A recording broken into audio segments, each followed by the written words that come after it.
Welcome to my channel. आज का हमारा टॉपिक है प्रिंसिपल्स ऑफ साइंटिफिक मैनेजमेंट और FWTO के प्रिंसिपल्स है। सबसे पहले हम इसकी हिस्ट्री जानते हैं। FWTO who is commonly regarded as a father of scientific management. जो FW टेलर थे उसको हम क्या बोलते हैं, फादर ऑफ साइंटिफिक मैनेजमेंट। और फ्योल को हम बोलते थे father of general management. He was born in 1856 in USA. He started his career as an operator in a small machine making shop in 1870. He also conducted some experiments and research in management science for more than 2 decades. वो हमने वैसे general knowledge के लिए read किया। अब main है meaning of scientific management. Scientific management is application of science for each and every element of management. तो scientific management है उसे हम वो क्या हमारी एप्लीकेशंस ऑफ साइंस है जिसके अंदर हम स्टडी करते हैं each and every element of management के जितने भी एलिमेंट्स है उसे हम साइंटिफिक वे में स्टडी करते हैं। Under scientific management selection of man machines material is made by scientific approach. Scientific management के अंदर सब कुछ, चाहे वो सिलेक्शन हो मैन की, मशीन की, मटीरियल की, वो सब कुछ साइंटिफिक वे में साइंटिफिक अप्रोच के थ्रू होता है। Here all the organizational activities are performed by rationality and proper discipline. और जितनी भी ऑर्गेनाइजेशन की एक्टिविटी है वो प्रॉपर डिसिप्लिन और एक अच्छे तरीके के साथ परफॉर्म की जाती है। दस scientific management is a logical approach towards the solution of management problems. और साइंटिफिक मैनेजमेंट एक लॉजिकल वे है जिससे कि जितनी भी प्रॉब्लम्स है हमारी मैनेजमेंट की वो सॉल्व हो जाती है। साइंटिफिक मैनेजमेंट क्यों अच्छी अप्रोच है, क्योंकि इसके अंदर सब कुछ हम साइंटिफिक वे में करते हैं। कोई भी रूल्स रेगुलेशंस है वो एक्सपेरिमेंट करके फिर ही हम उस प्रॉब्लम का सल्यूशन करते हैं। ऐसे ही नहीं है कि मन किया तो उसका सल्यूशन कर लिया। बहुत एक्सपेरिमेंट करने के बाद, रिसर्च करने के बाद हम उस प्रॉब्लम को सॉल्व करते हैं। पहले हमने किया था मीनिंग, अब हम करेंगे aims and objectives of scientific management. The main objective of scientific management are as under. सबसे पहले है to increase production. Scientific management aims at to increase the production with the use of standardised tool techniques methods of production etcetera. जो हमारी scientific management है वो increase करती है कि जो हमारी प्रोडक्शन है ऑर्गेनाइजेशन की, फर्म की, वो इंक्रीज हो। और प्रोडक्शन हमारी कैसे इंक्रीज होगी, अगर हम अच्छे टूल्स, टेक्निक्स और जो प्रोडक्शन के मेथड है वो हम यूज़ करें हमारी ऑर्गेनाइजेशन के अंदर। To reduced cost. Scientific management aims to reduce cost with the increase in production and use of cost control techniques to improve quality of product. Scientific management aims at producing better quality products with the use of latest technique। जो हमारी scientific management वो हमारी help करती है कि जो हम product manufacture कर रहे हैं हमारी इंडस्ट्री या ऑर्गेनाइजेशन के अंदर, उनकी जो क्वालिटी है वो अच्छी हो।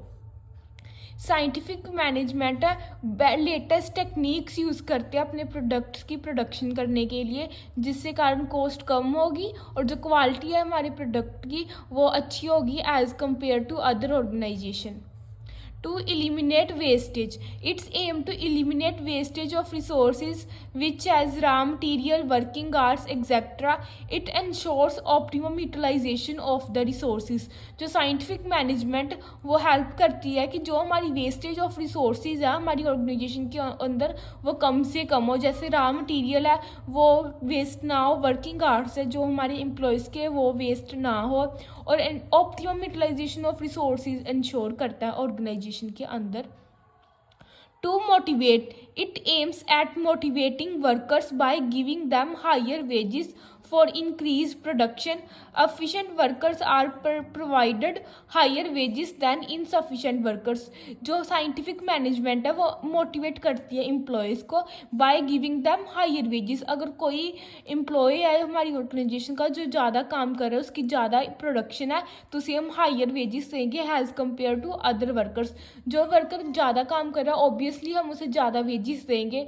जो वर्कर मतलब कि सफिशेंट काम कर रहा है, बट जो सफिशेंट से ज़्यादा काम कर रहा है उसकी वेज रेट भी हमारा ज़्यादा होगा. अब हम करेंगे प्रिंसिपल्स ऑफ साइंटिफिक मैनेजमेंट और टेलर के प्रिंसिपल्स. सबसे पहला प्रिंसिपल है हमारा science not rule of thumb. इसका मतलब क्या है, जो हमारी ऑर्गेनाइजेशन है उसके अंदर हम साइंस, जो हमारी टेक्निक्स है वो प्रॉपर एक्सपेरिमेंट के बाद हम उसे अप्लाई करेंगे हमारी ऑर्गेनाइजेशन के अंदर. ऐसा नहीं है कि जो मन किया हमने वही हमारी ऑर्गेनाइजेशन के अंदर रूल अप्लाई कर रही है. इसलिए हम इस प्रिंसिपल को बोलते हैं science not rule of thumb. Before the introduction of scientific management, workers used to perform their work with the rule of thumb method. कहते हैं कि जो साइंटिफिक मैनेजमेंट के पहले जो वर्कर्स थे वो रूल ऑफ थंब के मेथड से अपनी जो वर्क है ऑर्गेनाइजेशन के अंदर वो करते थे. But scientific management is based on the development of a true science. But जो हमारी साइंटिफिक मैनेजमेंट है वो हमारी ऑर्गेनाइजेशन के अंदर ट्रू साइंस के प्रिंसिपल, बहुत सारे एक्सपेरिमेंट करने के बाद, डेवलपमेंट करने के बाद, कंप्लीट ऑब्जर्वेशन, हम कोई भी एक्सपेरिमेंट है उसे प्रॉपरली कंडक्ट करने के बाद फिर एक अच्छा मेथड है, अच्छी टेक्निक है, वो हमारी ऑर्गेनाइजेशन के लिए डिसाइड करते हैं. Hence the first principle of scientific management is that scientific management should be use in the working of the organisation. इसलिए जो हमारा पहला प्रिंसिपल है साइंटिफिक मैनेजमेंट का वो यही कहता है कि हमें प्रॉपर मेथड्स है, साइंटिफिक मेथड है हमारी ऑर्गेनाइजेशन के अंदर यूज़ करने चाहिए, इसलिए कि हमारी प्रोडक्शन अच्छी हो.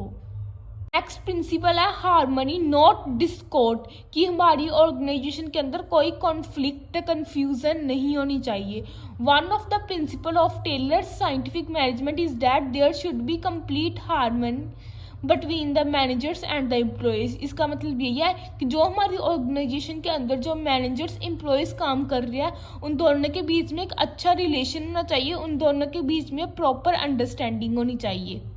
Effort should be made that the situation of discord or conflict does not arise.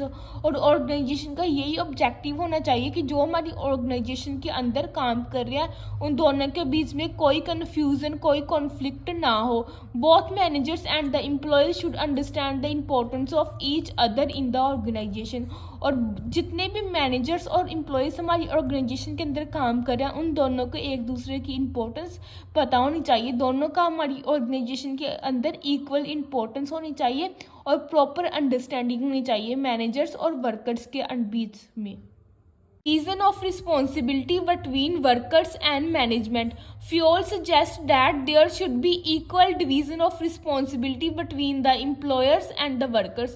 Fayol ये suggest किया था कि जो हमारी ऑर्गेनाइजेशन के अंदर जो वर्कर्स और एम्प्लॉयज़ काम कर रहे हैं उन दोनों के बीच में डिवीज़न रिस्पॉन्सिबिलिटी की जो डिवीज़न है वो प्रॉपरली होनी चाहिए. ये नहीं किसी को ज़्यादा रिस्पॉन्सिबिलिटी दे दी और किसी को बिल्कुल कम, दोनों को इक्वली देनी है. 50-50% दोनों की रिस्पॉन्सिबिलिटी होनी चाहिए.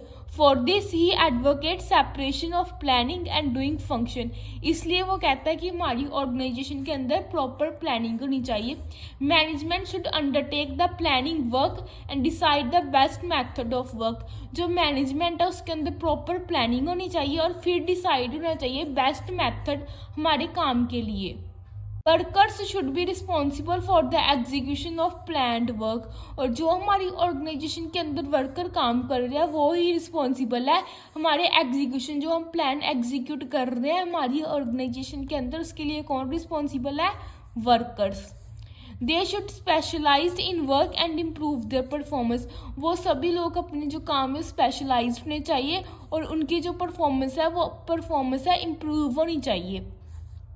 It is necessary that each side is able to perform the task to the best of its ability and be compensated according to. और जितने भी लोग काम कर रहे हैं वो अपनी एबिलिटी के अकॉर्डिंग बेस्ट वर्क करना चाहिए उन्हें, और उनकी जो वेजेस है कंपनसेट है वो भी उन लोगों के काम के अकॉर्डिंग ही हम उसे देते हैं।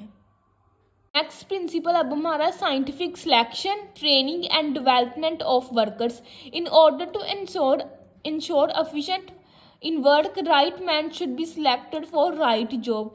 जो हमारी ऑर्गेनाइजेशन है उसके अंदर राइट मैन और उसकी जो जॉब है वो भी राइट जॉब होनी चाहिए। हम कोई भी वर्कर अपनी जॉब के लिए अपॉइंट कर रहे हैं उसकी क्वालिफिकेशन उसके जो एक्सपीरियंस को देख के हमें फिर ही उसे काम देना चाहिए। The skill and the experience of worker should correspond with the job requirements. बस यही, जैसे मैंने पहले बताया कि जो हमारी जॉब की रिक्वायरमेंट्स है उस अकॉर्डिंग ही हम वर्कर को काम देना चाहिए, उसके एक्सपीरियंस और स्किल को लेके। ट्रेनिंग शुड ऑल्सो भी arrange to develop their full potential. और जो हम वर्कर डिसाइड कर लेते हैं कि ये हमारी जॉब के लिए बेस्ट है, उसके वर्कर को एम्प्लॉयमेंट देने के बाद हमें इसे प्रॉपर ट्रेनिंग भी देनी चाहिए। The scientific management aims to develop each person to its greatest efficiency. Thus scientific management की यही काम है कि जो हमारे लोग हैं उसे अच्छी ट्रेनिंग, उनकी अच्छी सिलेक्शन हो और कि हमारे ऑर्गेनाइजेशन के अंदर जितने भी काम कर रहे हैं लोग उनकी डेवलपमेंट भी हो।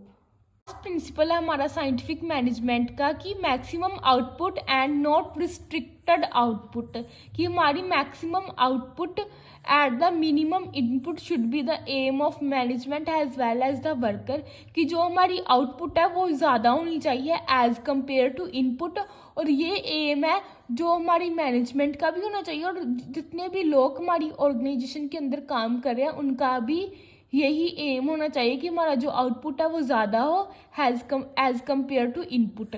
There should not be restricted output otherwise maximum profit can not be achieve. अगर हम कोई भी एम्प्लॉयज़ को रोकते हैं कोई भी काम करने के लिए, कोई मतलब कि ज़्यादा आउटपुट यूज़ नहीं करना, उसके कारण वो जो हमारा प्रॉफिट्स है वो भी एक अफेक्ट हो जाते हैं। The worker should try to increase their efficiency so that maximum production is possible. और वर्कर का यही एम होना चाहिए कि वो हमारी ऑर्गेनाइजेशन के अंदर मैक्सिमम प्रोडक्शन कर पाएँ।